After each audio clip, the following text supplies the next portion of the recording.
If you'd like to know the basic structure of how to go from zero to being a multi-millionaire with hundreds of thousands of dollars in passive cash flow every year, you're going to want to check out this video.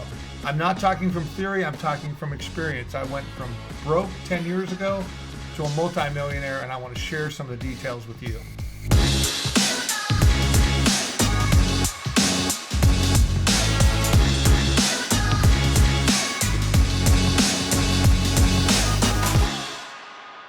So what I'm going to share with you today about how to become a millionaire is not theory. It's from my own experience, but it's also my opinion. There are other ways to do it, but I'm going to share with you what I did and what I believe the tools and the things you need to do to get there in a short amount of time.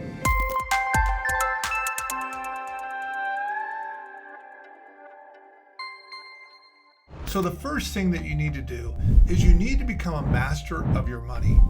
And what I mean by that is you have to learn to be able to spend less than what you make. Now that seems like a simple thing, but you'd be surprised. Most Americans today spend way more than what they actually make. They're building up credit card debt, they're taking on car payments that they can't handle. So they're always struggling and they're never getting ahead, because what I found is people think that if they make more money, they'll manage their money better. But the truth be told, if you can't manage your money when you have little amounts, you will not manage your money when you have more. And I've seen that over and over. People are making 50,000 are barely getting by. Then they go up to make 100 and they're still getting by. Barely. They make 150. So making more money alone does not solve all of your financial problems. At least becoming a multi-millionaire, it doesn't. So you first got to learn how to manage your own money and spend less than what you make. So the next step to becoming a multi-millionaire is that you have to figure out how to make more money than what you're spending. Sounds simple, but how are you going to do that? What kind of career changes do you need to make? What kind of side hustle do you need to get? If you want to become a millionaire, you have to become obsessed with that in most situations. So you're going to have to find a side job. You're going to have to change jobs that allow you to make more money so you can start saving some money and build up some seed capital. Now, many times we need to look at our career and realize, is this the right career that's going to give me that opportunity? You might want to look at starting a business, but is that the business that's going to create real value that's in that business? Or are you just taking on a business that's going to just get by and you're going to just earn an income? So we want to look at what those things are that are going to allow you to make more money so that you can start creating some seed capital. Yes, it's possible to become a multi-millionaire when you're broke, but in most cases it's not. We've got to have some seed capital, because if you're going to want to get money from other folks and borrow money, they want to see credibility in you. So what do you need to do? What classes do you need to go take? And I'm going to tell you multiple times through this, you've got to start changing the way you think, because most of the time we don't have a millionaire mindset. I know I didn't. I came from a family without money, so I had to study. What books do you need to read? What people do you need to hang around to learn how to make more money? And you're going to have to hustle. Hustling, I've met very few millionaires that did it without hustling. So if you're a hustler, you just got to figure out the right vehicle. And then once you start managing your money, how do you create some excess so you can start getting some seed capital? So now you've got some money saved. What's that next step? Many people start saving money, but they don't really understand how to have that money make money. So that first step we talked about is you got to figure out how to spend less than you make. Next, you got to figure out how to make more money. Now you've got to figure out how to make that money make money for you. So my personal experience is that I did that through real estate. The highest percentage of multimillionaires in America did it through real estate. The power of that is that we can take a small number saved and we can leverage it through borrowing money to be able to buy assets that push off cash. And what we're looking for is to create mailbox money, which is what I've done. That money comes to my bank account through tenants and other sources every month, regardless of what I do now. So real estate is one of the great ways, but I'm going to tell you, you have to become a student again of mastering how to make your money make money. You cannot count on a financial advisor to do that. That's a slow way to go. You want to become the master of your money. What do you need to learn how to do that? Who do you need to associate with? Because the beauty of real estate, and I'm talking to many people that are real estate agents today, how many of you have had a listing that was such a great deal that you ended up selling it to an investor and they made an extra $50,000 or $100,000? What if instead you started buying those properties for yourself? What if you had to find an investor that would put up 50% of the money or all of the money, and they wanted 50% of the equity when you sell? Would that be worth it? Heck yeah, because you're getting started to build your reserves and keep building that up and building your credibility. And every deal you do, you become, some are going to be better than others, and there's going to be risk associated. And that's why you've got to be educated as the most possible, and you've got to get mentors to look at each of those deals with you. But once you do that, you start having exponential returns on a small amount of capital. So what if you could buy a property for $200,000 that if you put 75 into it, it's worth 400?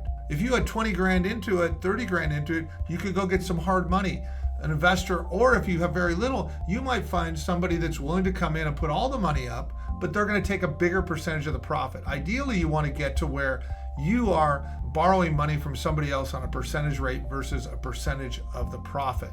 But in the beginning, is it worth giving up some of the profit to build your bankroll and to get your experience? It definitely is. I understand real estate. It's the same thing with stocks. It's the same thing with crypto if you want to do that. You need to become studying so that you are taking responsibility for making your money make money and not count on somebody else to do that, because nobody will care as much as you care about your money. And you want to become that student, and you want to figure out how to make more, because I can tell you, when you start getting mailbox money, it is a life changer in the stress that you have in your life.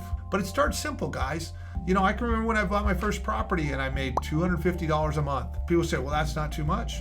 But all of a sudden, within a couple of years, I had 100,000 equity in that. Now we're making 350. Then we traded that property up, and now I'm making 750 a month. And next thing I know, it's $10,000, $15,000 a month, because I started understanding how to trade things, how to take a single family house and 1031 it into a fourplex, and that fourplex into a 16plex, take a couple single family houses, trade them into a commercial complex. But it didn't start that way. It started with one house at a time. And then my education level went up and my knowledge went up. And that's where you want to go, because it starts small, but things start compounding upon themselves if you keep making the right decisions. So this next piece is a big deal. You know, we talk about the number one most wonderful thing about money is compound interest. What that means is the money keeps making money and on its own, and it keeps expanding. But the number one most negative thing for acquiring wealth is taxes. Where's all your money gone, Donnie? Taxes. So once you figured out how to spend less than you make, start making more money, start making your money make money, now you have to start understanding the tax code. Because in understanding how you're going to use tax advantage investments and moving your money in a tax advantage way to keep your taxes down so that you have more money to invest. You know, yesterday I was looking over my tax return before we filed it, and most people don't look at their tax returns. I look at my tax returns. I want to see what each line is, how they look at it, and they're complicated. I spent 2 or 3 hours looking through them, and I came up with something. And I called my accountant and said, why didn't we do it this way? And he said, well, I didn't think you wanted to. And he says, most people never look at the returns. We were able to make a move that saved me $17,000 in taxes just by one small move, because I looked at it and I knew much of what my accountant knows. Do I know everything my accountant knows? But I know enough to ask the right questions to learn how we're going on this. So we're able to move some things around and save $17,000 in one day by one phone call. So those are the things that we want to start understanding business, and we understand taxes so that we can save more money in taxes, which allows us to have more money to invest and push off those taxes as long as we can in most situations. Now, I'm not a tax advisor, so I'm not giving you tax advice. I'm just telling you what I've been able to do and what I see my friends that are far surpassed what I have in wealth that have understand the tax code and how to take advantage of it. So we've covered the basic steps to become a multi-millionaire and the basic roadmap, but I want to come at one more thing and really focus on this a bit. Most of us need to acquire a millionaire mindset. Most of us did not grow up in a family that taught us about money. If anything, my family taught me how not to make money. They didn't understand how to invest. They didn't have the confidence to go out and figure out how to make more money. It was mostly a mindset, if I could just get enough to pay the bills, and hopefully we'll have a little bit when we retire at 65 or 70, and hopefully counting on a little bit of inheritance. But I didn't want to count on that. So what I'm going to tell you today is that you need to become a student of money. You need to become obsessed, because rarely great things happen in life without becoming obsessed. If you want to become a great golfer, you need to become obsessed with that. Does that mean that other parts of your life need to fall apart? No. But instead of spending extra time on Facebook? Are you spending time studying how to get ahead? Are you going to lunch with the right people that are willing to help you? Most people just, if you ask them for help, especially people who are farther ahead, they love helping people, but most people don't ask. The number one reason is their ego is too big.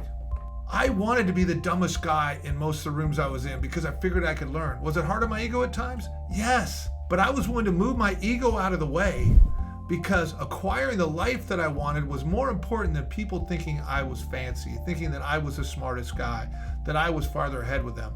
No, I wanted to humble myself to learn what they learned so I could start moving faster down that path. And that's what I encourage you today. Become a student. Humble yourself. Go to the right people that you can learn from. If you don't get the right answer, go to the next person.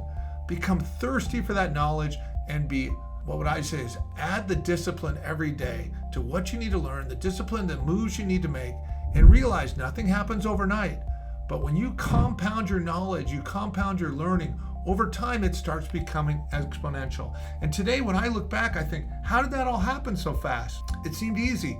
It wasn't easy, but I made disciplined decisions every day about how I was spending my time, what I was going to learn, and the decisions we need to make. And I went and got good advice from people that helped me move along that path. And I encourage you to do the same. Hey guys, John Sellers here again.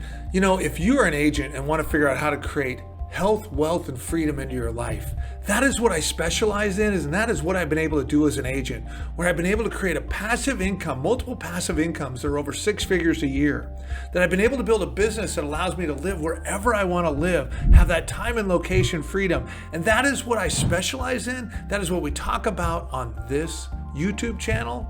So like and subscribe. And if you'd like to know more about how to create that freedom in your life, reach out to me. There's multiple ways to do it. We should have a conversation.